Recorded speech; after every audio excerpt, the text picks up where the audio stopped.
11 বছর যে ছেলে ইটালিতে থাকে, কে জানে ওখানে কটা বিয়ে করেছে। আপনি কি খাবেন মামা? না, আমি রাইতে তেমন বেশি কিছু খাই না। তারপরে মনে করো যে গোটা 5 রুটি, একটু সবজি আর গোটা 3 ডিম হইলেইব আমার। আচ্ছা তুমি একটা কথা বলো তো, মানে মৌ যা শুরু করছে এতে তো বোঝাই যাচ্ছে ও নাজিমকেই বিয়ে করবে, কিন্তু তুমি তো একটা লন্ডনের ছেলে দেখেছিলে, সেটার কি হবে? দেখো, বাবা মা হিসেবে আমাদের দায়িত্ব ছেলে মেয়েদেরকে ভালো শিক্ষা দিয়ে তাদেরকে ভবিষ্যতের জন্য তৈরি করে দেওয়া। জানি না কতটুকু তৈরি করতে পারছি, কিন্তু আমার মনে হয় আমাদের চেষ্টায় কোনো ত্রুটি নাই বা ছিল না। এখন ওরা শিক্ষিত হয়েছে, ওদের জ্ঞান বুদ্ধি খুলছে। সেই জ্ঞান বুদ্ধি দিয়ে মৌ যদি মনে করে থাকে নাজিমের সঙ্গে তার সংসারটা ভালো হবে, তাহলে সেটাই সে করবে। আমি লন্ডনে কোন ছেলেকে দেখে রাখছি, বউয়ের সঙ্গে বিয়ে দেবে বলে ভেবে রেখেছি, সেটা তো আর ম্যাটার করে না। ওরা তো বড় হয়েছে, ওদের কথার দাম দিতে হবে না, ওদের চিন্তার দাম দিতে হবে না। আচ্ছা বুঝলাম, এখন বলো তোমার ছেলে কি ওই বান্দিকেই বিয়ে করবে? ছি ছি ছি ছি ছি, আমি তোমার মুখ থেকে এই শব্দ আশা করি নাই। তুমি খুব ভালো করে জানো, সারা জীবন আমি চেষ্টা করেছি আমি যেন আমার পরিবার সহ মানুষকে মানুষ হিসেবে দেখার চেষ্টা করি। সেই জায়গায় তুমি কি করলা? একটা মেয়েকে বান্দি বলে দিলা। ও কি বান্দি হিসেবে জন্ম হয়েছে? ও তো একজন মানুষ। আর সুজন ওর পিছে ঘুরঘুর করতেছে, তাকে বিয়ে করবে কিনা তাও আমরা এখন জানি না।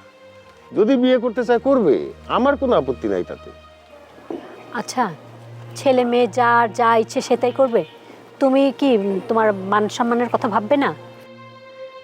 ভাববো না কেন? বংশের যে মান সম্মান, যার কথা আমরা বলি, যে ধ্যান ধারণার কথা বলি, সেগুলো অনেক পুরনো। সেই পুরনো কুসংস্কার নিয়ে তো আমি বাঁচতে চাই না। সময়ের সঙ্গে সঙ্গে পরিবর্তন হতে হয়। মা যে ধ্যান ধারণা নিয়ে বসে আছে, সে তো অনেক পুরনো যুগের। মা মানুষকে মানুষ হিসেবে মানতে রাজি না। মা মানুষকে মানুষের আর মানুষের মধ্যে ভেদাভেদ করে। এই জিনিসটা তো আমি চাই না। তুমি সারা জীবনই উদাসীন থেকে গেলে, ছেলে মেয়েদের যেখানে ভবিষ্যতের ব্যাপার, এই বিষয়টা নিয়েও তুমি সিরিয়াস হবে না? যার যার ভবিষ্যৎ তাকেই করতে হবে। আমার ভবিষ্যৎকে আমি গড়ে নিয়ে নেই? আমার ভবিষ্যৎকে কেউ গড়ে দিয়েছিল? হ্যাঁ, যতটুকু সহযোগিতা আমাদের দেয়া প্রয়োজন সেটা তো আমরা দিয়েছিও। ওদের লেখাপড়া শেখানো একটা কর্তব্য ছিল, সেই কর্তব্য আমরা পালন করেছি। ওদের জ্ঞান বুদ্ধির দরজা আমরা খুলে দেওয়ার চেষ্টা করেছি। এখন সেখান থেকে যে আলো আসবে, সেই আলো নিয়েই ওদের ভবিষ্যৎ গড়তে হবে। আমি গড়ে দিতে পারবো না। আচ্ছা তুমি আম্মাকে কি বলে বুঝ দিবে? আম্মাকে এসব মেনে নিবে নাকি? মেনে নিবে না, মানাইতে হবে আম্মাকে। আম্মার তো অনেক কিছুতেই আপত্তি।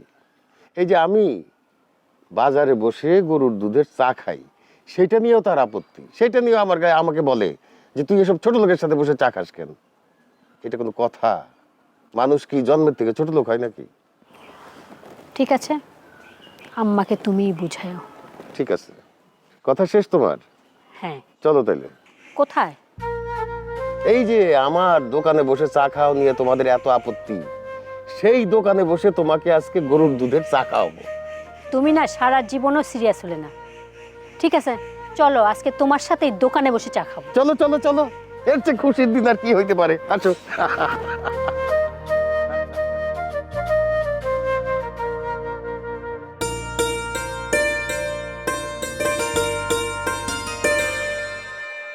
আচ্ছা আপনি আমাকে একটা কথা বলুন তো, আচ্ছা আপনি ববিতার কি বলছেন? ববিতার আমি বিয়ে করুম যদি ও রাজি থাকে, এটাই তো কিছু। ববিতারে ববিতার আপনি ববিতারে তো বিয়ে করবো আমি, আপনি কেন বিয়ে করবেন? আপনি বিয়ে করবেন মানে? হ্যাঁ। ও এতক্ষণে মাথায় ঢুকলো, ওই দিন যে বাড়ি দেখাই দিবার কইছেন এই কারণে। আর প্রতিদিন যে আপনি চিপাই চাপাই দিয়ে লুকায় দেখেন ববিতার লেগে বই থাকেন। হ্যাঁ। ও এই জন্য তাহলে কইছিলেন যে বাড়ি দেখাই দিতে। হুজুর মিয়া, আগে যদি জানতাম আপনার বাড়ি চিনাইতাম না আমি। হ্যাঁ, উপকার করে আমি ভুল করছি।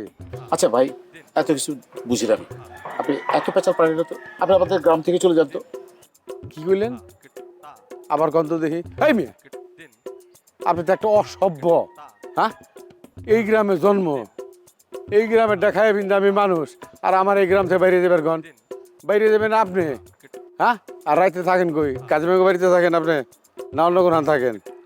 যে না, আমি রাতের বেলায় এই গ্রামে কারো বাড়িতে থাকি না। আমি রাতের বেলা ঢাকা চলে যাই, ঠিক 7 সকালে আবার এই গ্রামে চলে আসি। সালাম আলাইকুম দুলা ভাই, কেমন আছেন? ওয়ালাইকুম সালাম। ভালো, তুমি ভালো? জি দুলা ভাই, ভালো। ভালো থেকো। হ্যাঁ, জি দুলা ভাই। সবাই সালাম দিও। হ্যাঁ, মুরব্বী সবাই সালাম দিও। আচ্ছা, ব্যাপারটা কি? আপনার দুলাভাই কইলো আপনি তো বিয়ে শাদী করেন নাই। অ্যাডভান্স অ্যাডভান্স অ্যাডভান্স দুলাভাই বলতেছে, বুঝছেন? আচ্ছা ভাই, আপনার বয়স কত হইব? আর যে মেয়ের বিয়ে করতে চাইতেছেন, মেয়ে তো ফিডার খায়, বাচ্চা। আপনার নাতিন যে আছে না, নাতিনের থেকে কম বয়স। তাই মেয়ে কি বলতেছে, কি বলতেছে? আমার বয়স কি আপনার চেয়ে বেশি না কম? আমার বয়স আপনার চেয়ে বহু কম, বহু কম। ফালতু কথা বলে। আমার বয়স কম না বেশি এটা আমি জানি না, বুঝিও না, বোঝার চেষ্টাও করি না। আমি এখন পর্যন্ত বিয়ে শাদী করি নাই, আমি অবিবাহিত। শুনেন, আমি নিজেও এখনো পর্যন্ত অবিবাহিত, বুঝতে পারছেন? আরে রাখেন মেনি মাসের মতো বেটকি মেরে আপনি কোনো অবিবাহিত? আপনি একটা লায়ার, মিথ্যুক। এই একটুখানি আগেও তো আপনার দুলাভাই কয়ে গেল এখানে। যদি আপনি বিবাহিত নাই হইতেন তাহলে দুলাভাই কইব কেন? হ্যাঁ, ধর ফালতু লোক। মাথা পুরা রেগে গেছে।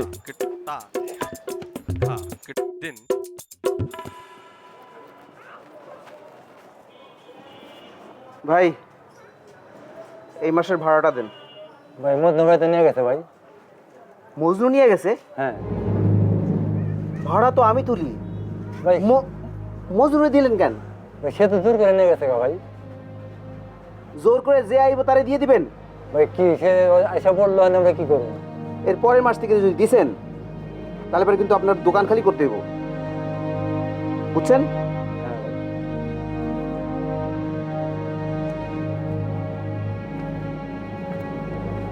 ভাই, এই মাসের ভাড়াটা দিয়েন। ভাড়া তো মজনু ভাই নিয়ে গেছে। মজনু ভাই নিয়ে গেছে? জি। আপনার এত বয়স হয়েছে, এতদিন আমি ভাড়া তুলি, আপনি মজনুকে দিয়ে দিলেন? না, মজনু ভাই নিয়ে গেছে।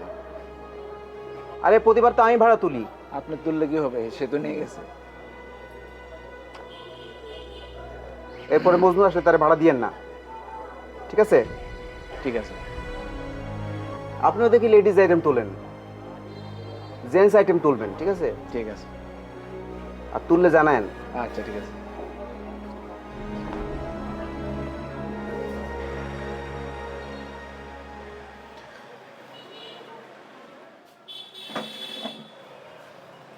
ভাবি আপনি এখানে ঘটনা শুনছেন?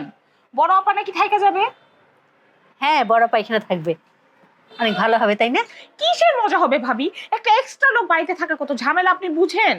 ও আমি তো ভুলেই গেছি, তুমি তো আবার সবাইকে নিয়ে থাকতে পছন্দ করো না, একা একাই থাকতে পছন্দ করো। ভাবি, মেয়েদের যে বিয়ে হয়ে গেলে বাপের বাড়ি নিজের বাড়ি থাকে না, এটা আপনি জানেন না? আপনি আপনার বাপের বাড়িতে থাকেন নাকি আমি আমার বাপের বাড়িতে থাকি যে উনি এখানে থাকতে আসবে? ও আচ্ছা আচ্ছা, তোমার তাহলে সমস্যা হচ্ছে। আচ্ছা, তোমার যদি সমস্যা হয়েই থাকে তাহলে আমি এই বিষয়টা নিয়ে আম্মার সাথে কথা বলি, আম্মাই সমাধান করবে কি করা যায়। ভাবি, আম্মাকে আপনি কেন বলতে যাবেন? আমি আপনার সাথে কথা বলতেছি, আপনি আম্মারে কেন বলবেন? আম্মারে বলার হলে তো আমিই বলতাম। আপনি দেখি এখন কথায় কথায় প্যাঁচ লাগাইতেছেন। আরে প্যাচটা লাগালাম কোথায়? তুমি যেটা চাচ্ছ, আমি তোমাকে হেল্প করতে চাচ্ছি। আপনি তো এসব ব্যাপার কখনো বুঝবেন না, কারণ আপনি তো সারা জীবন নিজের পরিবার নিয়ে লন্ডনে থাকছেন। শ্বশুরবাড়িতে আপনি থাকছেন, থাকছি আমি থাকছি। ঠিক আছে, তোমার যেহেতু একা থাকতে এতই ভালো লাগে, আমরাও চলে যাব লন্ডনে, বাড়ি ঘর সব কিছু একা নিয়ে রাজত্ব করো, হবে তো? আসতে বলছে কে লন্ডন থেকে? ভাই, এই মাসের ভাড়াটা দিন। ভাই ভাড়া তো মজনু ভাই নিয়ে গেছে ভাই। মজনু নিয়ে গেছে? হ্যাঁ আর আপনিও দিয়ে দিছেন? হ্যাঁ দিয়ে দিছি, জোর করলো কি করবো ভাই। আপনারা দেখে তো এই যে স্বাস্থ্যবান মনে হয়। ভাই এলাকা তার অনেক জোর, কি করবো বলেন, চাইছে দিয়ে দিছি। এলাকার জোর, আমার জোর কম? প্রতি মাসে আমি তুলি না ভাড়া? ভাই দিয়ে দিলাম, সে বললো জোর করলো, বললো যে আমি তো ভাই দাও, দিয়ে দিলাম। আর মজনু তো আপনার ভাই ভাই, এর জন্য দিয়ে দিলাম। আমার ভাই? হ্যাঁ আমার ভাই, ঠিক আছে। ভাড়া কি হ্যাঁ তোলে না আমি? হ্যাঁ, সে জোর করলো, কি করবো বলে। জোর করলে দিয়ে দিলেন? হ্যাঁ। এরপরে এর ভাড়া দিলে কিন্তু আপনার খবর আছে। আচ্ছা ঠিক আছে। আর এই যে শুধু লেডিস স্যান্ডেল তুলেন কেন, পুরুষদের স্যান্ডেল তুলতে পারেন না? না, পুরুষদের স্যান্ডেল উঠাবো সামনে। উঠাইলে আমার এখানে পাঠাই দিয়েন, আচ্ছা ঠিক আছে। 40 সাইজের। হ্যাঁ, আচ্ছা ঠিক আছে।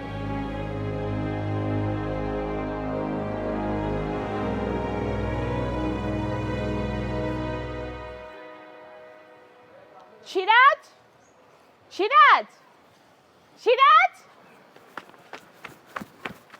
জি জি ম্যাডাম। এই বললাম সরা, কত বড় সাহস, কাছে এসে দাঁড়াইছে, দূরে যা।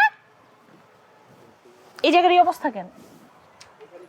ওই পরিষ্কার তো করছিলাম, একটু ঝড় টড় হয়েছে তো, মানে বাতাস আসছিল, এই জন্য ময়লা জমছে। আমি পরিষ্কার করে দিতেছি। পরিষ্কার করছিলেই প্রয়োজনে আরেকবার করতি, নিজে না করলে মানুষ দিয়ে করাইতি। কি মনে করস নিজেরে? হ্যাঁ, নবাব রাজা হয়ে গেছিস তুই? কাজ করতে কষ্ট লাগে? সিসি ম্যাডাম, এটা আপনি কি করতেছেন? আমি কিসের জন্য নিজের নবাব মনে করুম? আমি তো গোলাম, আপনাকে চাকর বাকরের কাজই তো করি। আমি করে দিতেছি ম্যাডাম, আপনি যান। হ্যাঁ, তুই গোলাম, এটা মাথায় রাখিস।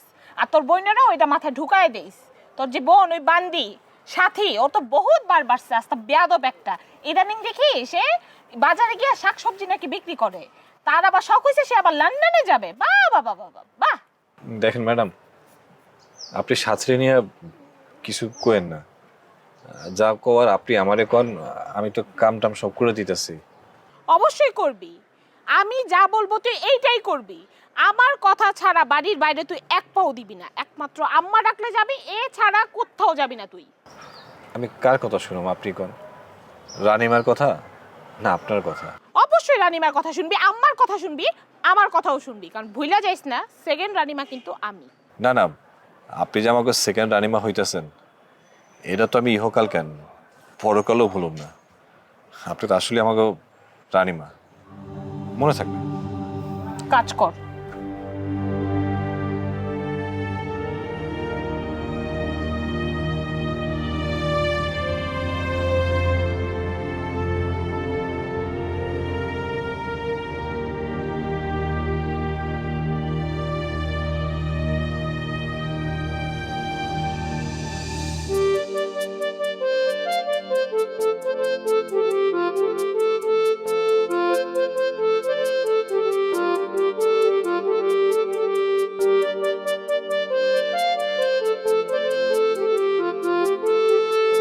মামা তুমি এখানে বসে আছো একলা একলা? আরে কইস না, মজনু আমার একলা বহায় আছে, কইছে গেল, কোনো খবরই নাই। ওর বোধহয় বউর মতো মাথাটা খারাপ হচ্ছে না রে। মামা ও এরকমই, ওর মাথা একেবারে খারাপ হয়ে গেছে গা। ও যার তার সাথে এরকম করে। ওই সাদিতে কই চা খাবি? না মামা, চা খাবো না। আচ্ছা মামা, এখানকার চাটা ভালো লাগতেছে? ভালো, অনেক মজা। কিন্তু যদি তুই তোর মামি রাতের চা খাইতি না, তাইলে বুঝতি। চায়ের দেশের লোক তো। আচ্ছা মামা কও তো, এই চায়ের দেশের লোক তুমি কেমনে বিয়া করলা? না, এটা মেলা ঘটনা।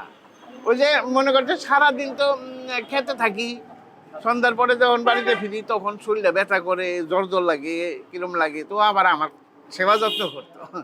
তো এই মনে করে গা হাত পা টিপা দিত, মাথা টিপা দিত। তো ওইরকম একদিন মাথা টিপতেছে, হঠাৎ দেখি কি টপ টপাইয়া কপালের মধ্যে পানি। কি রে, চোখ খুলে দেখি কি কান্দাছে। আমি জিজ্ঞেস করলাম, কিরে কান্দস কে? তখন আমারে কইল যে ওর জীবনে কেউ নাই, ওর বাপ মা আত্মীয় স্বজন কেউ নাই। আমার মায়া লাগিয়ে গেল। আমি আবার চিন্তা করলাম যে আচ্ছা এইরকম একটা সেনা মায়া যদি আমার ঘরে থাকে, তাহলে লোকে দেখলে খুব, তাই আমি বিয়া করে ফেলাইছি আর কি। জব্বর একটা কাম করছো মামা। তা তো কইলি জব্বর একটা কাম, কিন্তু তোর মা হে তো বাইনে নিতে চায় না, হে খুশিই না। হ মামা, মা ওই রকমই, বংশের একটা ব্যাপার আছে না, এই জন্য এরকম করে। হ্যাঁ, বংশ নাই। আচ্ছা চল বাড়ি যাই, বুঝির বিষয় তো কিছু কওয়া যায় না, কি না কি করে ফেলা আল্লাহ জানে। চল। কিন্তু মামা, যে কথাটা আমি তোমারে বলতে চাইছিলাম সেটা হচ্ছে যে আমাদের যে জমিগুলা তুমি রাখছো, এইগুলা আমাদের বুঝাই দিলেই পারো। চায়ের দামটা দিয়ে দিস তো মামা। মামা তুমি সবসময় পিছলায় যাও। চায়ের দাম কত হইছে?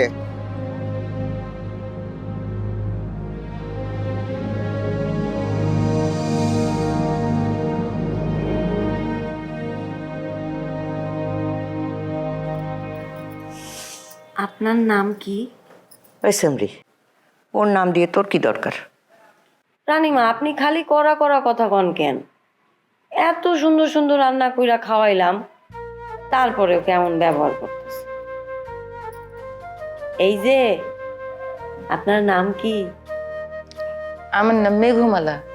বাহ, কি সুন্দর নাম। আজকে থেকে নাম বদলায়া আমি মেঘমালা, আপনি সাথী, ঠিক আছে? বকর বকর বকর, চুপ কর। আচ্ছা, আপনি নাকি ওই বাড়িতে বান্দি ছিলেন? তুমি একটু বেশি কথা বলো। তা অবশ্য তোমার আমার ভালো লাগছে। এই মেঘমালা, ফকু মিয়া কই গেছে? ও মজনু মামার সাথে চা খাইতে গেছে। কে? বাসায় কি চা নাস্তা কিছুই নাই? ও মা, আমারে কইলেই তো আমি বাসায় চা বানাই দিতাম। আমিও তো কইছিলাম যে চা বানায় দিই। এই স্যামরি, যা তোর বাবারে ডেকে আন। কেন, বিচার দিবেন?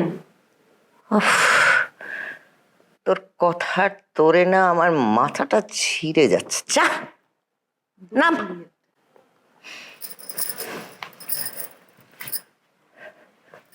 বলি তুমিও একটু সামলে কথা বলো। হ্যাঁ, এত তো কথা বলার দরকার নাই তোমার। জি বুঝি। তো তোর স্বামী তো তোর রন্ধনের প্রশংসায় একেবারে পঞ্চমুখ, গদ গদ। তোর হাতে নাকি জাদু আছে। তা কেমন রান্না করিস তুই? বুঝি, কালকে আমি আপনার রান্না করে খাওয়াবো। শোন, তুই কটা দিন এইখানেই থাইকা যা। জি ঠিক আছে বুঝি। তুই আমারে বুঝি ডাকবি না, রানীমা ডাকবি।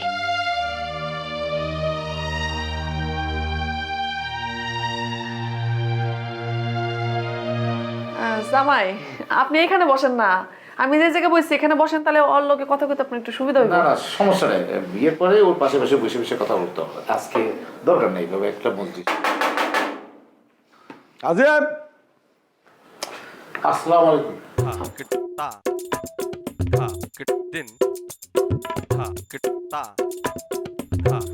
ভাইজান, আপনি আপনি পরে আসেন। আসসালামু আলাইকুম। ভাইজান কই? আপনি ভালো আছেন? ভালো তো থাকবেনই, ভালো থাকারই তো কথা। হ্যাঁ,